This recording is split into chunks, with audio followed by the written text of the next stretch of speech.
हम सारी जिंदगी दौड़ते रहते हैं इसी उम्मीद के साथ कि एक दिन जिंदगी को जिएंगे।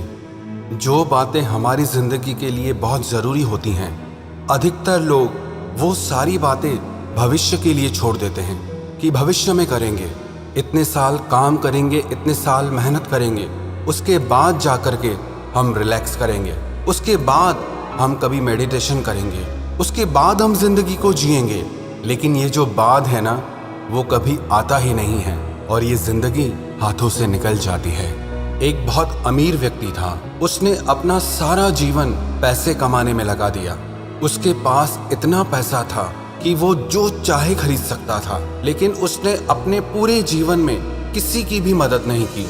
इतना अपार धन होने के बाद भी उसने अपने लिए भी धन का कभी उपयोग नहीं किया, ना कभी अपनी पसंद के कपड़े पहने, ना अच्छा भोजन किया और ना ही अपनी इच्छाओं की, अपने सपनों को पूरा किया।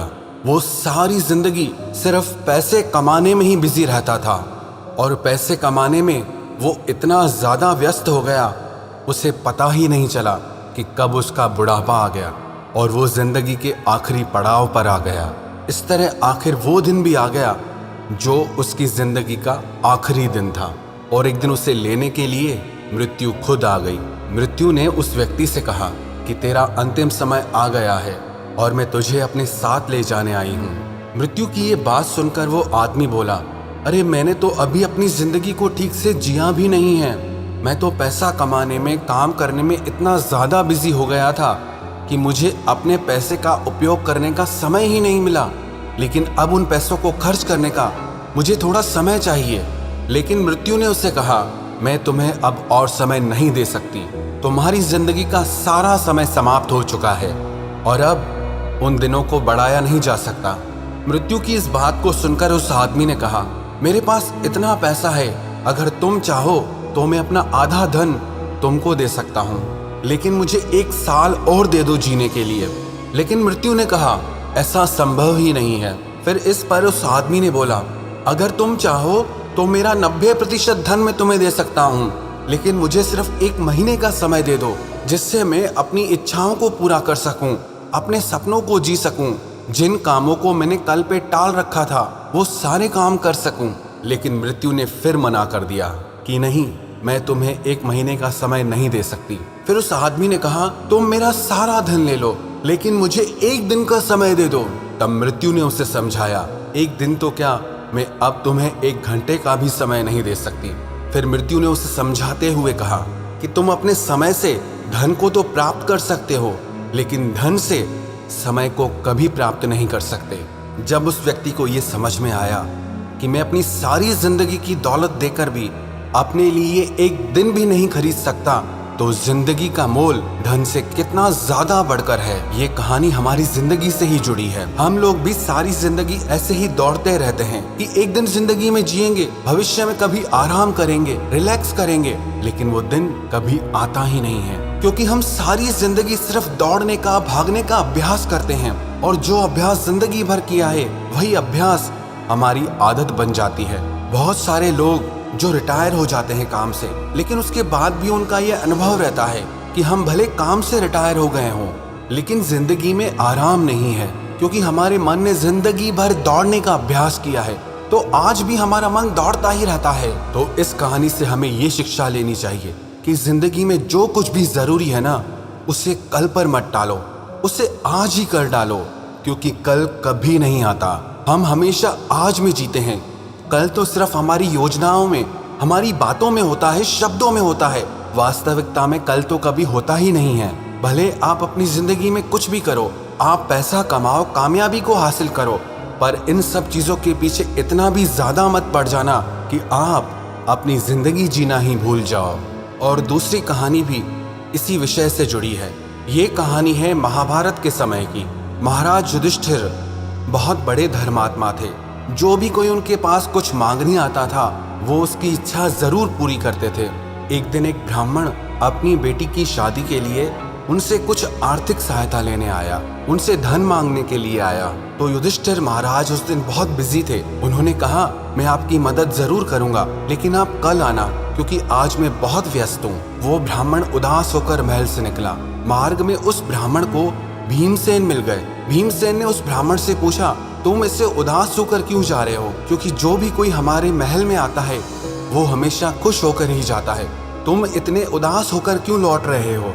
तो उस ब्राह्मण ने कहा, मुझे अपनी बेटी की शादी के लिए कुछ पैसों की जरूरत थी, लेकिन महाराज युधिष्ठिर ने कहा, आज मैं बहुत व्यस्त हूँ, आप कल आना, मैं आपकी मदद जरूर करूँगा। भीमसेन ने जब उस ब्राह्मण की बात सुनी तो सारे शहर में ढिंढोरा पिटवा दिया कि मेरे बड़े भ्राता महाराज युधिष्ठिर ने काल पर विजय प्राप्त कर ली है। थोड़ी देर में ये बात महाराज युधिष्ठिर को भी पता चली। उन्होंने भीमसेन को बुलवाकर पूछा कि तुमने सारे शहर में ये कैसा ढिंढोरा पिटवाया है कि मैंने काल पर विजय प्राप्त कर ली है? क्यों तुम ऐसी अफवाहें फैला रहे हो? तो भीमसेन ने कहा, आज आपसे एक ब्राह्मण सहायता मांगने के लिए आया था, लेकिन आपने उससे कहा कि कल आना। इसका मतलब आपको पक्का पता है कि आप कल तक जीवित रहेंगे और ये ब्राह्मण भी जीवित रहेगा और कल तक आपके पास राज्य भी रहेगा, धन भी रहेगा।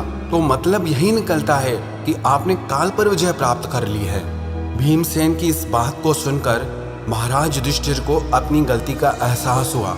उन्होंने उसी समय उस ब्राह्मण को बुलाया और उसकी बेटी की शादी के लिए उसे बहुत सारा धन दान में दिया।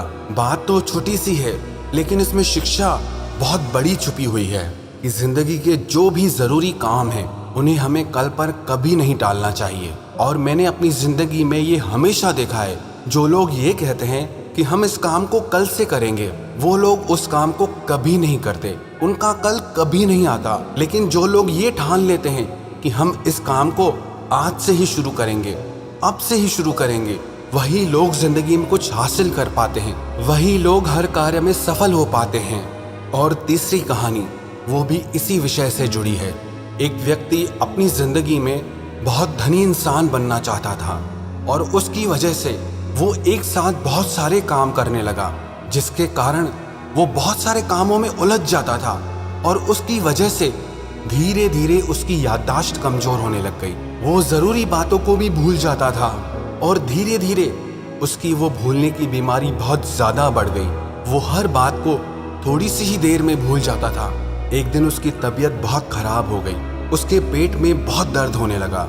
पुराने समय की बात है, उस समय डॉक्टर तो होते नहीं थे, वैद्य होते थे। तो वो व्यक्ति वैद्य के पास गया।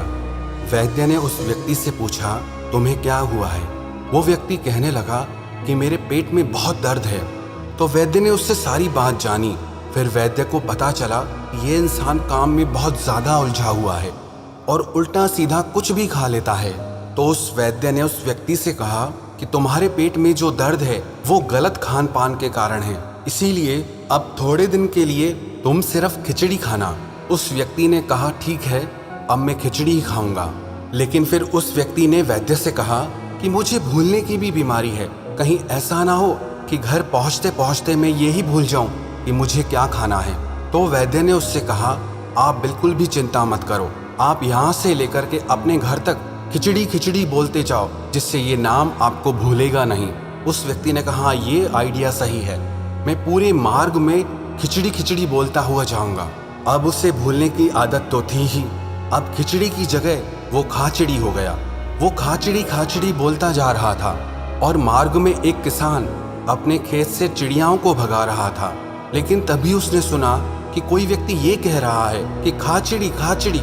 उसकी इस बात को सुनकर किसान को बहुत गुस्सा आया। किसान ने उस व्यक्ति को डांटते हुए कहा कि ये तुम क्या कह रहे हो? उस व्यक्ति ने कहा, मैं कह रहा हूँ खाचड़ी। तो किसान ने कहा, तुम्हें जरा भी अकल नहीं है, तुम देख नहीं रहे मैं अपने खेत से चिड़ियाओं को भगा रहा हूँ और तुम उन्हें खाने के लिए बुला रहे हो। तो वो व्यक्ति बोला, मुझे तो वैद्य ने कहा है, किसान ने कहा, किसी ने भी कहा हो, लेकिन अब तुम खाचड़ी नहीं बोलोगे। उस व्यक्ति ने पूछा, फिर मुझे क्या कहना चाहिए? तो किसान ने बोला, अब तुम ऐसा बोलो, उड़ चिड़ी उड़ चिड़ी। इसे सुनकर सारी चिड़ियाएं भाग जाएंगी। उस व्यक्ति ने कहा, ठीक है। अब वो उड़ चिड़ी कहने लगा।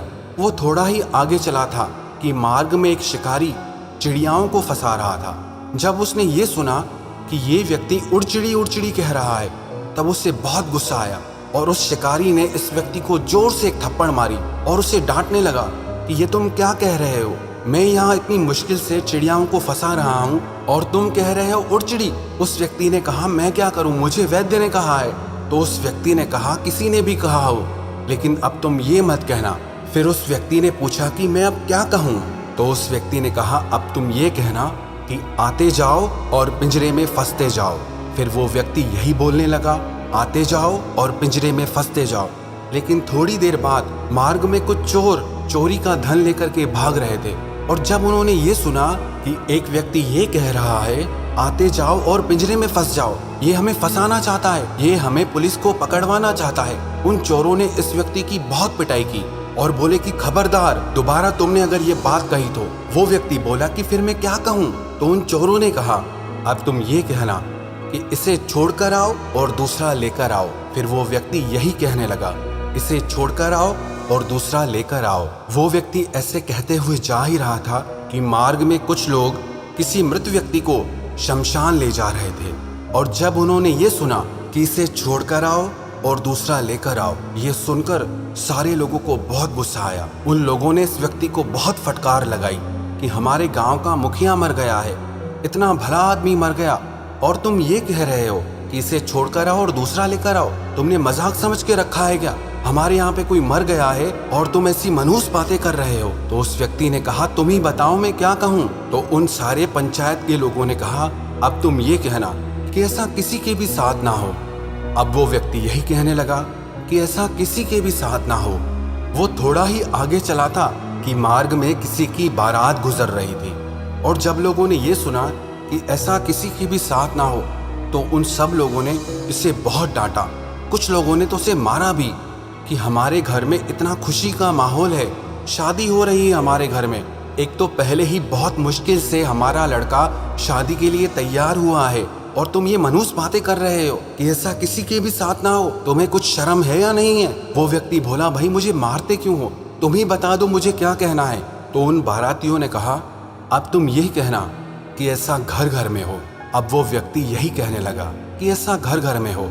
अभी वो थोड़ा चला ही था कि मार्ग में कहीं आग लग गई थी, और सब लोग उस घर की आग बुझाने में लगे थे।